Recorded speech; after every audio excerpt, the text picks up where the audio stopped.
ya. Ini kita sesuaikan dikarenakan mata kuliah ini dosennya tidak berganti setelah UTS, itu dosennya masih sama, yaitu saya sendiri. Sehingga UTS-nya itu mungkin kita mulai 2 depan, karena rencana minggu depan itu kita masih daring. Lalu setelah itu kita luring untuk persiapan ujian tengah semester. Jadi sekali lagi untuk minggu depan kita masih daring, tetapi jadwalnya kembali ke jadwal semula. Ya, kembali ke jadwal semula karena hari ini jam 10 sebentar kami akan keluar. Kemungkinan di tempat yang akan saya tuju itu jaringannya tidak bagus, sehingga saya pindahkan ke pagi hari ini. Kebetulan juga hari Sabtu mungkin ada beberapa jurusan yang tidak kuliah di kampus. Baik, pada pertemuan yang lalu saya sudah membahaskan tentang satuan-satuan bahasa. Dalam satuan bahasa itu ada yang namanya paragraf. Nah, itu yang akan kita bahas pada pertemuan kita pagi ini. Kita akan bahas paragraf. Nah, istilah paragraf ini sebenarnya ada beberapa istilah yang kita dengar. Misalnya ada alinea, ada baris baru, ada kalimat baru. Tapi itu lagi-lagi hanya sebuah istilah. Hanya yang membedakan itu istilahnya dari bahasanya saja, ya, dari istilah bahasa saja. Nah, kalau paragraf itu berasal dari bahasa Inggris, bahasa Belandanya adalah alinea. Istilah bahasa Indonesia itu ada yang menyebut baris baru, ada yang menyebut kalimat baru. Tapi itu semua adalah istilah dalam paragraf. Nah, lalu paragraf itu apa sebenarnya? Jadi paragraf itu seperangkat kalimat yang membicarakan suatu gagasan atau topik. Nah, dalam sebuah paragraf itu ada kalimat utama dan beberapa kalimat penjelas. Dalam sebuah paragraf itu diupayakan atau paling sedikit dia memiliki 3 kalimat, paling sedikit. 1 kalimat utama dan beberapa kalimat penjelas. Nah, kalimat-kalimat penjelas inilah yang menjadi penjelas pada kalimat utama. Jadi kalimat utamanya itu dijelaskan kalimat kedua, kalimat ketiga, dan seterusnya. Itu masalah paragraf. Lalu yang kedua, paragraf itu ada syarat-syaratnya. Disebut paragraf itu ada punya syarat-syarat tertentu, sehingga paragraf itu memenuhi syarat sebagai sebuah paragraf. Yang pertama itu kesatuan. Nah, kalau kita bicara kesatuan, maka diupayakan dalam menulis paragraf, kalimat utamanya hanya 1. Kalimat utama hanya 1 dalam sebuah paragraf. Yang lainnya sebagai kalimat-kalimat penjelas. Nah, biasanya dalam satu paragraf itu, kalimat utama itu bisa di awal, bisa di akhir. Sehingga kita lihat, apabila kalimat pertama dijelaskan kalimat kedua, maka itu bisa dipastikan kalimat pertama adalah kalimat utamanya. Akan tetapi, kalimat pertama, kalimat kedua, kalimat ketiga, pada kalimat terakhir sebuah kesimpulan. Oleh karena itu, jadi itu biasanya kalimat utamanya ada di akhir sebuah paragraf. Itu kesatuan. Lalu syarat kedua ada kepaduan. Kepaduan, kohesi dan koherensi. Koherensinya bagaimana? Kalau kesatuan kohesi, kalau kepaduan koherensi. Bagaimana kepaduannya? Nah, kalau kita bicara kepaduan, maka kita bicara tentang kata-kata pengait, kata ganti orang, atau kata ganti yang lain. Nah, yang kedua, kalau kita di kepaduan, pada dasar kepaduan, maka tidak boleh kita menulis kata atau kalimat yang tidak sesuai dengan topik yang kita tulis. Nah, dengan masuknya kata, misalnya kata dalam menulis paragraf, itu membuat paragraf kita itu satu kalimat. Misalnya masuk kata hal mana, masuk kata yang mana, di mana. Itu paragraf kita itu tanpa titik jadinya itu tanpa titik. Misalnya, eh, narkoba saat ini sedang mengancam negara Republik Indonesia. Harusnya titik. Tapi karena bisa kita tambah di mana, itu sudah tidak titik lagi tuh. Di mana narkoba sudah merajalela di seluruh pelosok tanah air. Harusnya titik lagi, tapi tambah lagi hal mana, oh kacau. Maka kata di mana, yang mana, hal mana, itu harus dihindari dalam menulis sebuah paragraf agar paragraf kita itu bisa memenuhi unsur kepaduan. Lalu kata-kata pengait. Kata-kata pengait itu kata-kata hubung yang menghubungkan antar kalimat dalam paragraf. Misalnya hubungan tambahan, hubungan pertentangan, dan seterusnya. Misalnya contoh, belum ada isyarat jelas bahwa masyarakat sudah menarik hubungan deposito mereka. Titik. Sementara itu disebut kata pengait dalam paragraf. Lalu yang kedua, perhatikan kata ganti orang. Kalau kita bicara kata ganti orang, itu ada 3 jenisnya. Kata ganti orang pertama, kedua, ketiga. Pertama, kedua, ketiga. Ada pertama tunggal, ada pertama jamak. Ada kedua tunggal, ada kedua jamak. Ada ketiga tunggal, ada ketiga jamak. Nah, sekarang silakan dibuka buku catatannya, dijawab mandiri di rumah masing-masing, di kamar masing-masing. Dijawab pertanyaannya, yaitu tuliskan kata ganti orang pertama tunggal, tuliskan kata ganti orang pertama jamak, tuliskan kata ganti orang kedua tunggal, tuliskan kata ganti orang kedua jamak, tuliskan kata ganti orang ketiga tunggal, tuliskan kata ganti orang ketiga jamak. Saya kasih kesempatan 2 menit untuk menulis di kertasnya, di bukunya, tentang kata ganti yang saya sebutkan, yaitu pertama tunggal apa saja, pertama jamak apa saja, kedua tunggal apa saja, kedua jamak apa saja, ketiga tunggal apa saja, ketiga jamak apa saja. Silakan, saya tunggu 2 menit.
Oke, baik.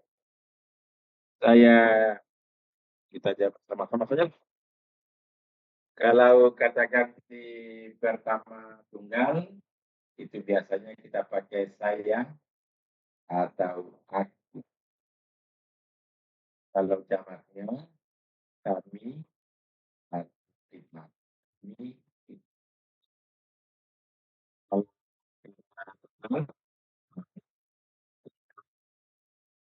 kalau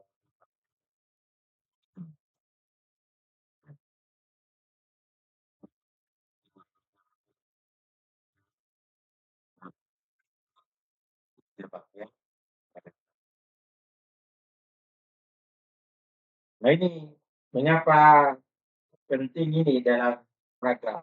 Ya, karena dalam menulis paragraf itu biasanya setelah kita tulis namanya orang pada kalimat pertama, maka pada kalimat kedua kita pakai kata gantinya.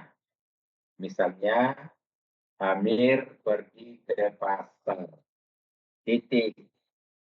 Nah, kalimat kedua itu langsung kita gunakan dengan istilah, dengan kata gantinya, misalnya dia. Amir pergi ke pasar. Dia membeli ikan. Nah, itu dalam hal penggunaan kata ganti dalam sebuah paragraf. Lalu ada juga kata ganti yang lain. Nah, kata ganti yang lain ini maksudnya kata ganti selain kata ganti orang. Misalnya kata ganti waktu. Tadi, sebentar. Kata ganti tempat. Ini, itu, di sini, di sana, dan seterusnya. Nah, itu merupakan kata ganti yang dipakai dalam menulis sebuah paragraf.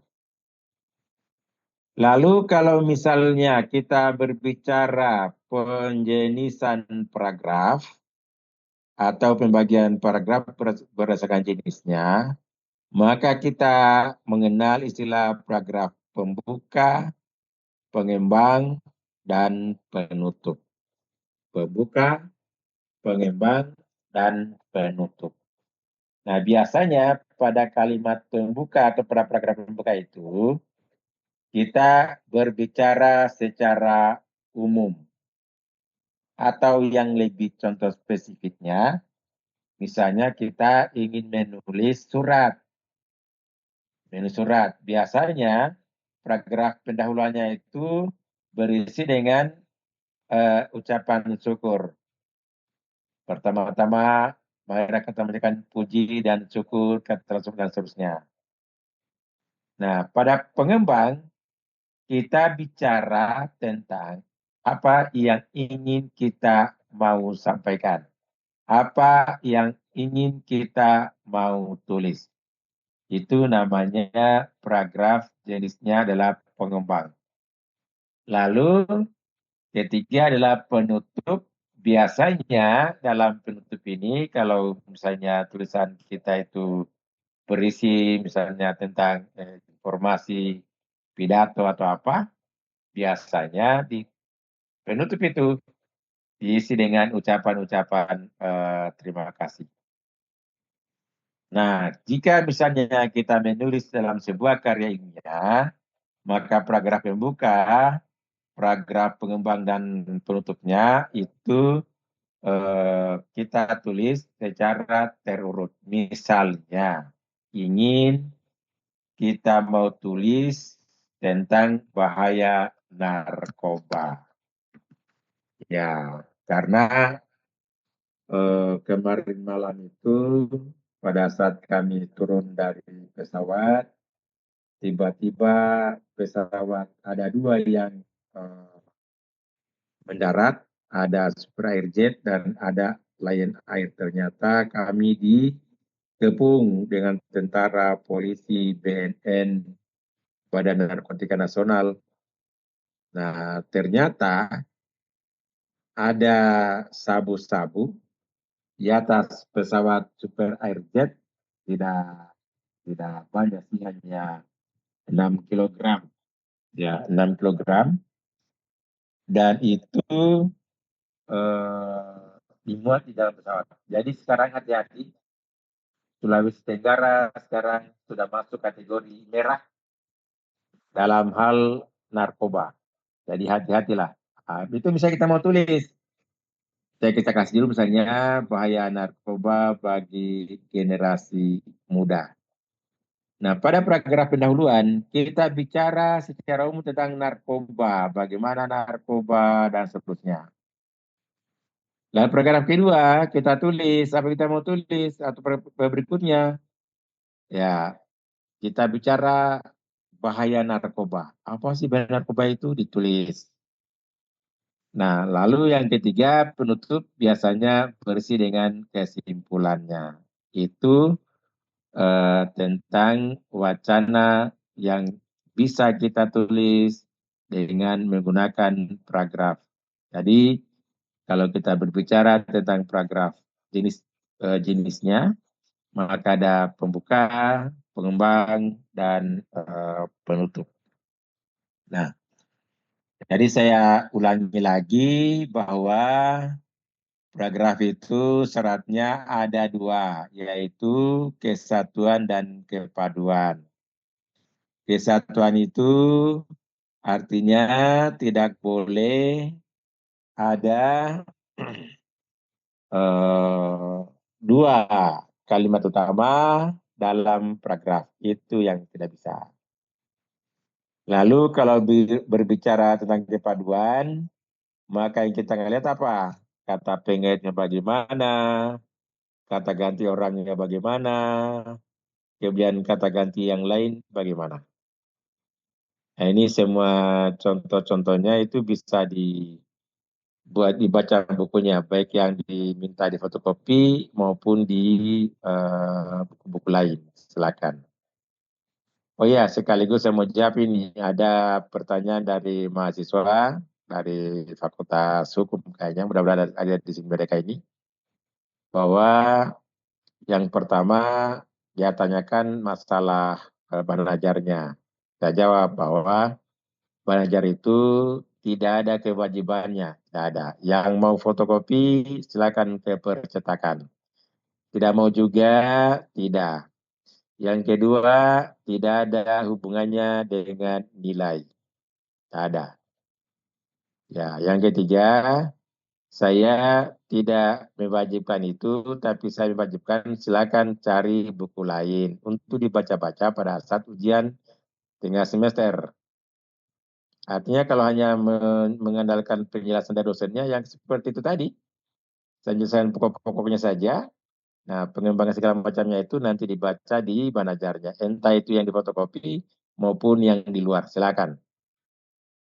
Nah, supaya tidak ada salah paham lagi di sini nih. Jadi tidak ada hubungannya dengan nilai. Biar kau fotokopi juga 10 kali fotokopi, tapi kau tidak pernah baca bukunya, jawabannya juga tidak benar, dipastikan tidak lulus saja. Ya, saya tidak jawab lewat SMS ini, tapi saya jawab langsung saja di sini. Mudah-mudahan yang bertanya itu ada di dalam Zoom ini. Mumpung saya ingat, jangan sampai saya lupa. Jadi saya ulangi, tidak ada kewajiban. Yang kedua, tidak ada hubungannya dengan nilai.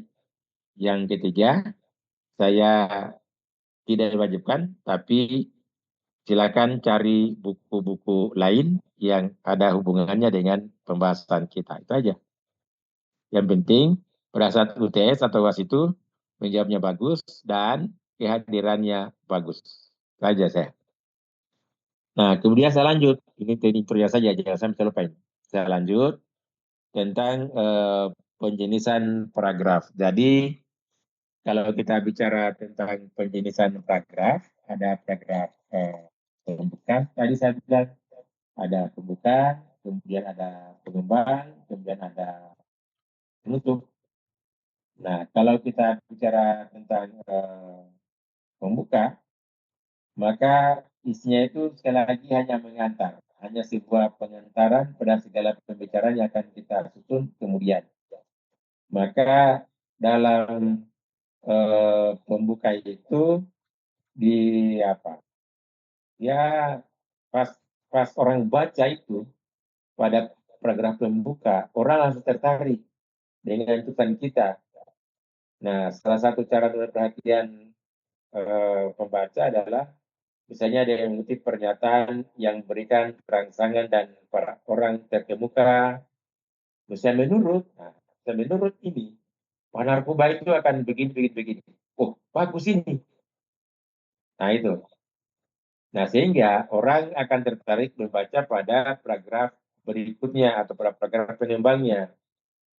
Nah, biasanya paragraf pengembang itu dia mengembangkan pokok pembicaraan yang dirancang. Jadi pada saat kita sudah berbicara narkoba, maka pada saat kita menulis pada paragraf pengembangan narkoba itu, bagaimana narkoba di Indonesia, kemudian apa bahayanya mungkin, bahaya apa, tidak tahu bahayanya. Ya, kalau bagi yang sudah pernah mengalami mungkin bisa jelaskan itu. Ya, bahayanya apa? Dari sisi ekonomi, dari sisi keamanan. Biasanya kalau sisi keamanan itu, kalau narkoba sudah merajalela di suatu wilayah, maka biasanya wilayah itu sudah tidak aman. Pencurian banyak, begalnya banyak, perampokan, dan sebagainya. Kalau dari sisi ekonomi akan menyusahkan juga rakyat, karena orang mencari uang, bukan mencari kehidupan, beli kehidupannya, tapi bernarkoba. Apalagi misalnya sudah ketergantungan obat. Nah, seperti itu. Nah, sehingga dalam paragraf pengembangan itu dikembangkan dengan cara expository, penjelasannya itu secara deskriptif, secara apa, ya. Sehingga sekali lagi orang-orang yang membaca kitabnya tulisan itu bisa tertarik kita baca dan bisa dia mengambil pelajaran dari tulisan kita.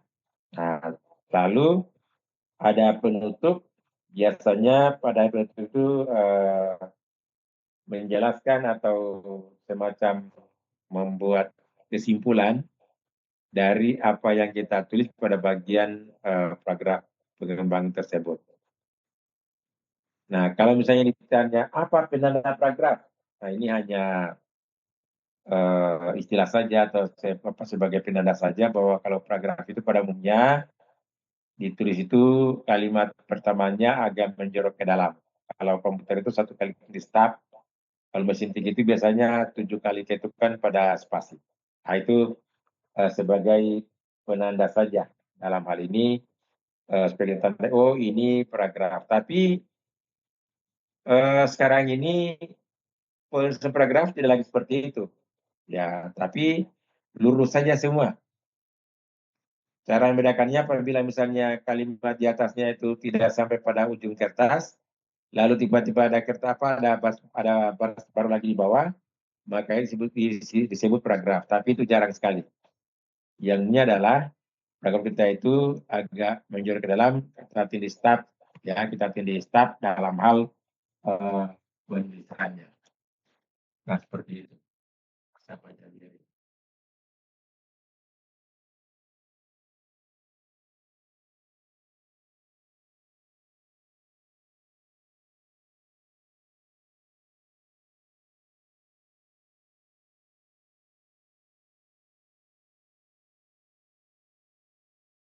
Oh, saya ada banyak pinter banyak lah karena saya sebetulnya dari utama itu 21. Baik.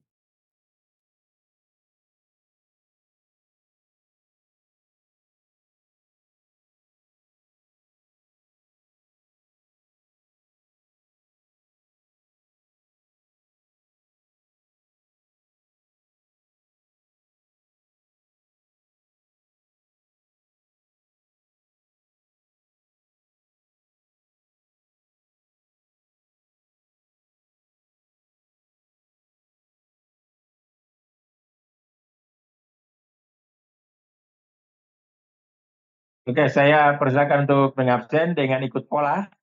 Ada pola yang saya kirimkan itu. Ada stambuk, baru nama, baru jurusan. Kalau ada kelasnya, silakan diisi kelasnya. Itu contoh saja yang saya berikan. Kalaupun ada yang sama di dalamnya, itu hanya secara kebetulan saja. Sekali lagi, ikuti pola ya. Ikuti pola. Kalau saya ikut pola itu, saya anggap tidak ikut atau tidak langsung ini. Silakan. Sambil minum ya. Saya juga lupa di dalam di dalam yaitu hari ini mungkin ada pesan kepada kelas yang sudah pernah mengirimkan mengirimkan teman apa jumlah temannya yang ingin mengkopinya dipercetakan tapi saya belum mengirim ke alamatnya. Mohon diingatkan ya, dikirimkan kembali karena saya lupa. Kalau saya cari sudah terlalu jauh SMS-nya. Sekali lagi bagi jurusan ketua kelasnya yang sudah mengirimkan ke pembesaran fotokopinya, lalu saya belum kirimkan. Recording in progress. Nah, itu silakan dikirimkan kembali ke saya. Kemudian bagi saya yang lain yang mau, sekali lagi yang mau saja yang tidak jalan. Jadi ada bacaan lain yang akan dibaca dengan api ujian mereka sebesar nanti. Bagi jurusan yang sudah yang mau silakan juga menginformasikan ke saya supaya saya teruskan ke percetakan. Nah, ini sekali lagi ini saya apa namanya istilahnya udah ya Indonesia tidak mau jangan tidak fokus saja. Jadi ada bahan bacaan banyak pada baca pada saat ujian teknis kesehatan. Dan yang kedua saya tidak akan cek lagi nama-namanya yang ada ini apakah sesuai pola atau tidak. Kalau tidak sesuai pola, maka itu dipastikan tetap dianggap alfa, dianggap tidak hadir, tidak mengikuti kuliah pada pagi hari ini.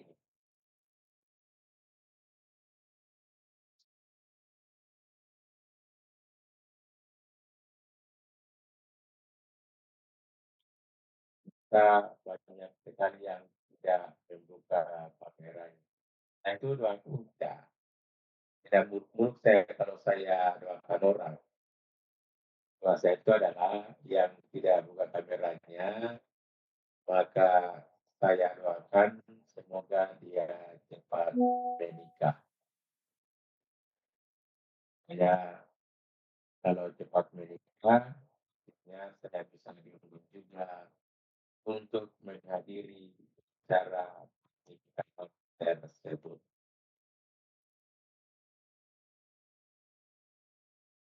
Nah, ini banyak yang tidak boleh.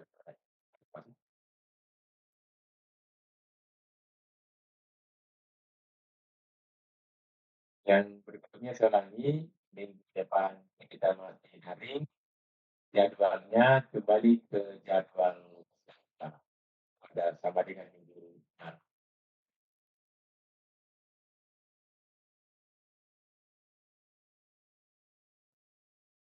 Saya berikan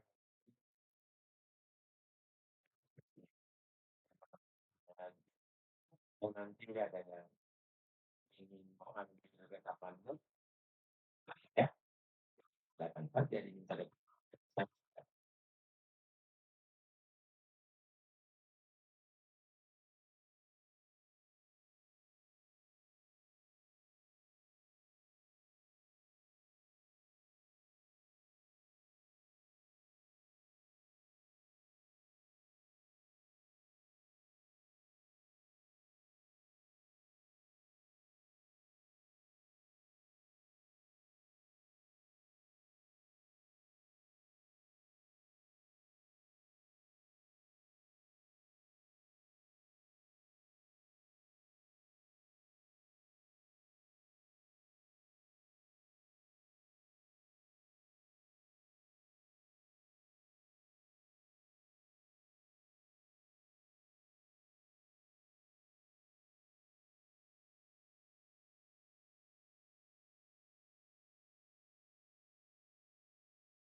Ya,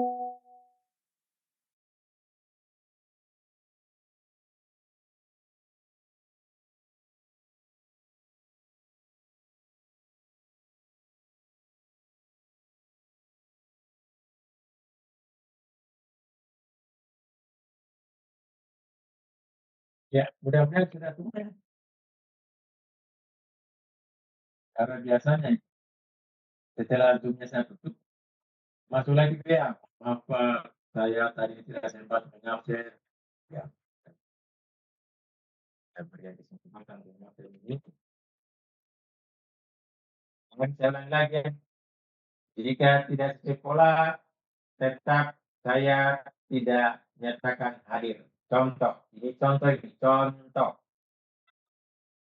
Contoh ada Farid Ula, ada Iksan Fauzan. Ini absennya tidak sesuai pola. Kalau ini tidak diubah, maka saya anggap tidak hadir. Silakan yang salah pola, silakan diganti mengikuti eh, pola yang saya berikan. Ini masih banyak ini. Ada Ian Saputra, silakan diganti. Sekali lagi, silakan ganti polanya sama dulu. Baru nama, baru jurusan, baru kelas. Jika ada kelasnya. Sekali lagi, eh, cara mengakses itu adalah sabuk, nama, jurusan, kelas. Karena ini saya langsung copy, ambil, masukkan ke data sabuknya, buat namanya langsung keluar. Sekali lagi ini sabuk, nama, jurusan, kelas. Sabuk, nama, jurusan, kelas. Yang sudah salah tadi, silakan diperbaiki.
Ini nama Farid Ula ini, tapi tetap nama duluan.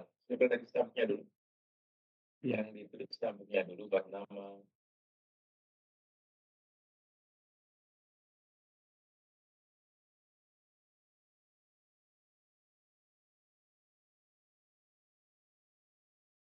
Ini gambarnya perempuan, tapi namanya laki-laki. Maksudnya apa ini?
Baik, mudah-mudahan sudah mengabsen semua.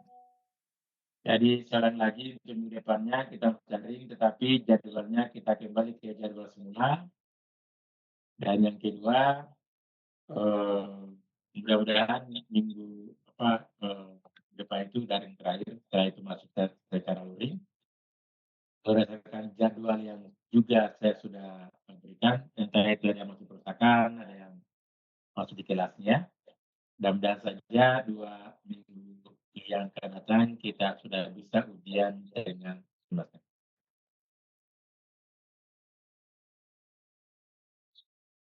Saya kira itu.